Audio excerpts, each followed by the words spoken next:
Today we're making steak fajitas with skirt steak, the absolute best steak to use with fajitas. You want to get all your vegetables together, green peppers, onions, tomatoes.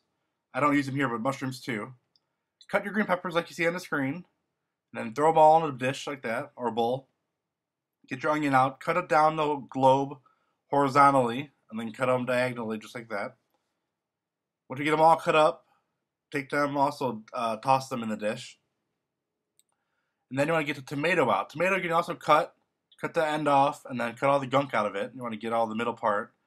Throw that aside in the garbage. And then when you have them all just like this, you want to cut them just like you did with the green peppers and the onions, diagonally, like you were going to put them on a fajita, even though it doesn't really work that way.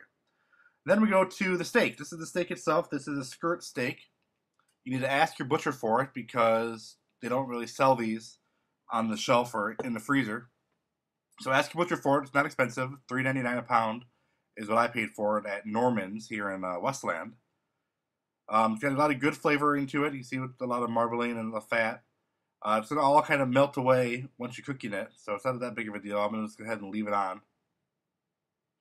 As you can see it pointing out right there. You want to just leave it all on. And then we're going to take this steak and we're going to cut it. And we're going to cut it very specially. You want to cut it diagonally against the grain. And that'll help really make it more chewable. This is really a hard piece of steak otherwise. That's why you have to have it with fajitas. It's from the diaphragm of the cow, and if you were to chew this, just frying it, it would not taste good. But on fajitas, it tastes delicious. So let's go through now and show you how exactly we're going to cut it. It's a very cool process we're going to use. So you're going to take the steak, and I'll put the camera down, and we're going to cut it right down the middle. And you see, we're going to cut it right down the middle. And then I'm going to take the steak and we're going to take it and put it sideways. Or flip it around, actually. And we do this that way we can cut it against the grains. Excuse my little hole in the bottom of my cutter here. So there's the steak. We're going to cut against the grain. As you can see, the grains go this way. We want to cut it like that so it cuts right against the grain. Nice and chewable, nice and tender. You're going to just love it. That's a very important thing to do. Don't mess that up. You need to make sure you cut it against the grain. We're going to leave all this film on this. Some people like to take the film and cut it off, but it'll add a lot of flavor to it, so just leave it on there. Doesn't look good raw, but you won't even see it once it's all cooked and done. So just make sure you remember to cut it against the grain. That's what I want to hammer at you guys. See how the grains are going? Make sure you cut against it. It makes all the difference in the world. If you mess that up, you mess up everything. Now the steak is all cut up.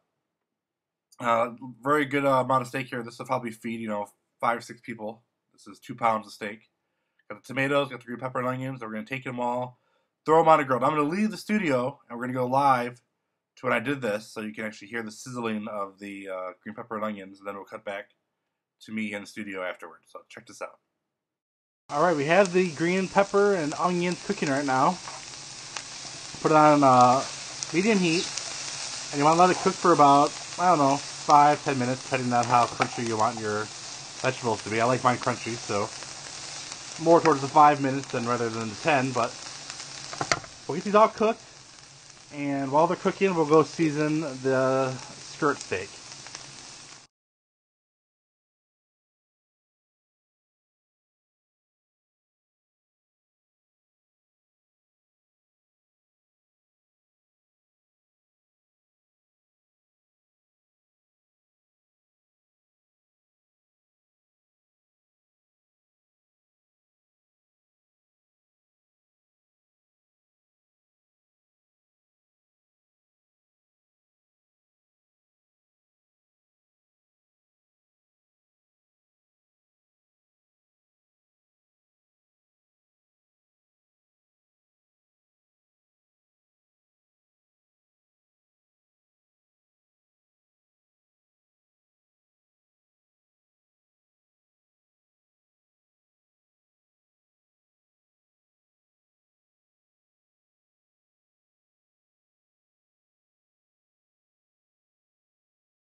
Okay, just put the steak inside. It's steaming up now.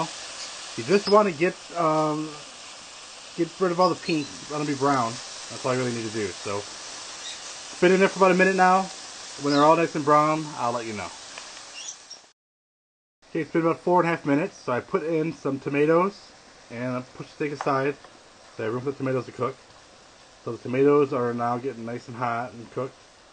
And when that's all done, we'll throw the vegetables back in, let them cook again for a minute or so, and should be done. The steak is virtually done right now. Like you said, I like mine just a little more towards the medium than rare. Medium well. You want to go more medium or medium rare with skirt steak, and tastes delicious like that. So these are going to be a little towards medium well, and they always work out good for me that way. So we're almost done. One more step. And also, while we're doing this, I have the tortillas warming up. This is a good point to throw your tortillas in the oven. Alright, be back in a minute. Okay, now we have everything mixed in the bowl here cooking. It's just kind of getting all the flavors together. Your food is pretty much done at this point. You have tomatoes and steak and pepper and onions. They're all together. This is just how long extra you want them to cook in here. The flavors all mixed together. Some people at this point will throw in some fajita seasoning. I like Kroger's brand fajita seasoning or Old El Paso's fajita seasoning. Now those are good to use when you're using like sirloin steak or a different kind of steak like that. With skirt steak, there's enough flavor, you don't even need a seasoning. The seasoning comes out in the steak itself. So we're going to put no seasoning on this time, just when we cook it, eat it just how it is. So I'm going to get this all plated, and I'll see you at the table. And here we go. Steak fajitas all done with skirt steak. Now, skirt steak is the best way to have steak fajitas. All the best restaurants do it. Mexican Fiesta here in Michigan, they only use skirt steak. Skirt steak is perfect with fajitas. Don't be afraid if you like your steak, medium well or well done, to cook it, medium rare to medium. It's not going to matter. It's going to make it nice and tender. It's going to have the great flavor in there. I am totally a medium well person, but I can make this steak medium and no problem at all. If you see a little bit of red in there, it tastes great, very delicious. I of course want to throw in my Frank's Red Hot and my Mrs. Dash extra spicy. You add whatever you want to yours. Add cheese, sour cream, whatever you want. And there you go, steak fajitas. I hope you enjoyed watching the video. If you're on the Twitter, make sure you follow me at Jeff's Ocean. Talk to you next time.